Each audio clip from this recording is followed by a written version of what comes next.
এখন বাজে হচ্ছে দুপুর 12টার মতো। রওনা হয়ে গেলাম এয়ারপোর্টের উদ্দেশ্যে। এটা হচ্ছে রোমানিয়ার ক্লুজ-নাপোকাতে অবস্থিত একমাত্র international airport, Avram Iancu international airport.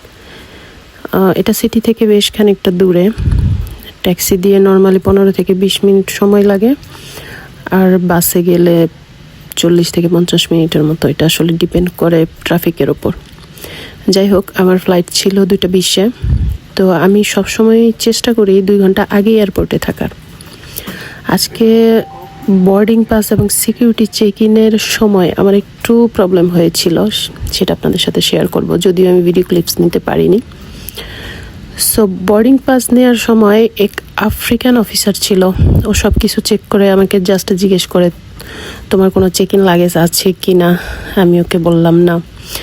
দেন বোর্ডিং পাস দিয়ে দিল। তারপর আমি বোর্ডিং পাস নিয়ে জাস্ট স্ক্যান করে সিকিউরিটি চেক ইনের গেট দিয়ে ঢুকবো। ঠিক ওই সময়ই এক রোমানিয়ান লেডি অফিসার আমাকে ডাকে। দেন ও আমার সব ডকুমেন্টস দেখতে চায়। তো আমার ভিসা থেকে শুরু করে সমস্ত ডকুমেন্টস আমি ওকে দিলাম। আমি বেশ একটু নার্ভাস ছিলাম, কারণ মূলত 2টা কারণ আমি নার্ভাস ছিলাম। প্রথমত হচ্ছে আমার একটা ব্যাকপ্যাক আর একটা 8 কেজির কেবিন লাগেজ ছিল। ব্যাকপ্যাকের নিয়ম হচ্ছে সেটা অবশ্যই সিটের নিচে ফিট হতে হবে। সো আমার ব্যাগটা তুলনামূলক একটু বড় ছিল এবং ওয়েট একটু বেশি ছিল। সো ওয়েট বেশি হলে ওরা আবার 50 থেকে 100 ইউরো চার্জ করে। আর হচ্ছে দ্বিতীয় কারণটা ছিল, ভার্সিটি থেকে আমি কোনো এনওসি লেটার নেইনি, যদিও ই ভিসার ক্ষেত্রে এনওসি লেটার লাগে না। তারপর একটু নার্ভাস ছিলাম যদি চেয়ে বসে। দেন আমি ওকে বারবার বোঝাচ্ছিলাম যে এটা আমার ফার্স্ট টাইম ট্রাভেল না ইস্তানবুলে, এর আগেও বেশ কয়েকবার আমি গেছি। দেন তারপরে ও কি যেন অনলাইনে একটু চেক করলো, চেক করে আমাকে ছেড়ে দিল। তারপর চলে গেলাম সিকিউরিটি চেক ইন পয়েন্টে। ওদের স্ক্রিনে আমার লাগেজে কিছু একটা ধরা পড়ে চেক করার সময়। তারপরে সব কিছু খুলে দেখা শুরু করলো। দেখে যে আমি যে খাবার ক্যারি করছিলাম ওইটা থেকে কিছু একটা লিক হচ্ছে আর কি। কিন্তু অফিসার এতটাই ভালো ছিল যে আমি ভাবছিলাম যে ও হয়তো খাবারটা ফেলে দিবে, কারণ এইসব লিকুইড এইসবই অ্যালাউ না। বাট ও আমাকে একটা জিপলক ব্যাগ দিল, তা আমি তো খুশি হয়ে গেলাম। তারপর চলে যাই মেইন ইমিগ্রেশন পয়েন্টে। পাসপোর্ট আর টিআরসি কার্ড দেখে আমাকে ছেড়ে দেয়। কোনো সিল, কোনো স্ট্যাম্প, কোনো কিছুই নাই। দেন আমি ওদেরকে জিজ্ঞেস করলাম, বললো যে নতুন রুলস হয়েছে, সব কিছু অনলাইনে রেকর্ড করা হয়। এই তো তারপর চলে গেলাম এয়ারলাইন্সের গেটে, যেখান থেকে বিমানে ওঠা হয়।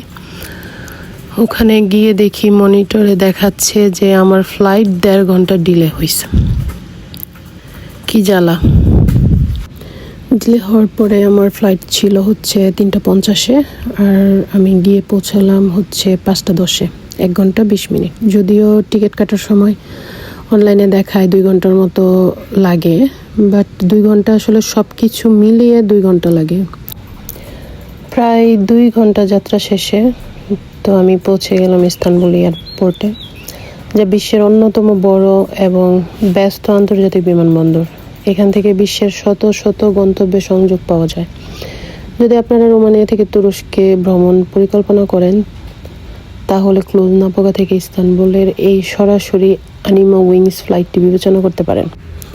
ক্লুজ-নাপোকাতে অন্যান্য যতগুলো এয়ারলাইন্স আছে ওইগুলোর মধ্যে আমি মনে করি অ্যানিমা উইংস বেস্ট, কারণ হচ্ছে ওদের সার্ভিস খুবই ভালো। এটা হচ্ছে রোমানিয়ান একটা এয়ারলাইন্স, যা আধুনিক এয়ারবাস A220 বিমান ব্যবহার করে। যাত্রীরা সাধারণত আরামদায়ক কেবিন, বিনামূল্যে কেবিন ব্যাগ এবং সহজ চেক ইনের সুবিধা পায়। এই তো চলে আসলাম ইস্তানবুল এয়ারপোর্টে। এত বড় এয়ারপোর্ট যে গেট পর্যন্ত পৌঁছাইতেই ঘড়ি ধরে সময় লাগছে 20 মিনিট। এটা হচ্ছে বিশ্বের অন্যতম বৃহৎ ও আধুনিক আন্তর্জাতিক বিমানবন্দর, আর এটা চালু হয় 2018 সালে। এবং বর্তমানে ইউরোপ, এশিয়া, আফ্রিকা ও আমেরিকার শত শত গন্তব্যের সঙ্গে সংযোগ প্রদান করে এই এয়ারপোর্ট। এটার আছে বিশাল টার্মিনাল, আধুনিক প্রযুক্তি এবং উন্নত যাত্রী সেবা, যেটা ভ্রমণকে আরও সহজ ও আরামদায়ক করে তোলে। তো বিমান থেকে নামার পরে চোখে পড়ে বিশাল ও সুন্দর টার্মিনাল ভবন।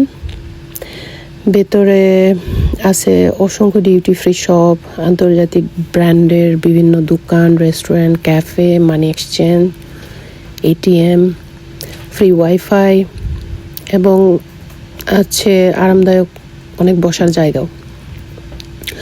আপনি যদি ইস্তানবুলে ট্রাভেল করতে চান, তাহলে আপনার যদি ট্রানজিট থাকে ইস্তানবুলে কোনো ফ্লাইটে, তাহলে অবশ্যই ট্রাই করবেন মিনিমাম যেন 2 ঘন্টা ট্রানজিট থাকে, না হলে কিন্তু বিপদে পড়বেন। আমার ব্যক্তিগত অভিজ্ঞতা থেকে বলতেছি, কারণ এয়ারপোর্টটা এত বড়, আপনি এক মাথা থেকে যদি আরেক মাথায় যেতে চান, আপনি 1 ঘন্টায় যেতে পারবেন না, এত বড় এয়ারপোর্ট। সো এই জিনিসটা মাথায় রেখে তারপরে টিকিট কাটবেন। বিমান থেকে নামার পরে পাসপোর্ট কন্ট্রোলের নির্দেশনা অনুসরণ করে আমি পৌঁছে গেলাম ইমিগ্রেশনে। যদিও বিমানবন্দরটি অনেক বড়, কিন্তু বিভিন্ন জায়গায় স্পট সাইনবোর্ড দেওয়া থাকে, যার কারণে খুঁজে পাওয়া খুবই সহজ। তো ইমিগ্রেশন হলে আবার বিদেশি যাত্রীদের জন্য আলাদা কাউন্টার রয়েছে। লাইনে কিছুক্ষণ অপেক্ষার পর আমার পালা আসে। দেন আমি সিম্পলি আমার ই ভিসা, যেটা আমি অনলাইন থেকে নিয়েছিলাম, ওইটার একটা কপি আর টিআরসি কার্ড দিই। জাস্ট ও একটু চেক করে দেখার পর আমাকে ছেড়ে দেয়। সো এই হচ্ছে আমার ইস্তানবুল এয়ারপোর্টের ইমিগ্রেশনের অভিজ্ঞতা। দেন আমি এয়ারপোর্ট থেকে বের হয়ে সোজা চলে যাই বাস কাউন্টারে। এয়ারপোর্ট থেকে আপনার শাটল বাসের ব্যবস্থা আছে বিভিন্ন সিটিতে। এই আমার ক্লুজনাপকা থেকে ইস্তানবুলে অ্যানিমা উইংসে ট্রাভেলের অভিজ্ঞতা। তো নেক্সট টাইম আরও ভিডিও আসবে, এই জন্য চ্যানেলটিতে চোখ রাখুন। আর আমার টিকিট প্রাইস ছিল 185 ইউরো। আমি যদিও booking.com থেকে বুক করেছিলাম, কারণ অ্যানিমা উইংসের যে ওয়েবসাইট বা অ্যাপস আছে ওখানে আমার টিকিট প্রাইস বেশি দেখাচ্ছিল। সো আমি আমার booking.com-এ আমার প্রায় hotel booking, air ticket booking করা হয়, জন্য আমাকে জিনিয়াস ডিসকাউন্ট দেওয়া হয় 10%।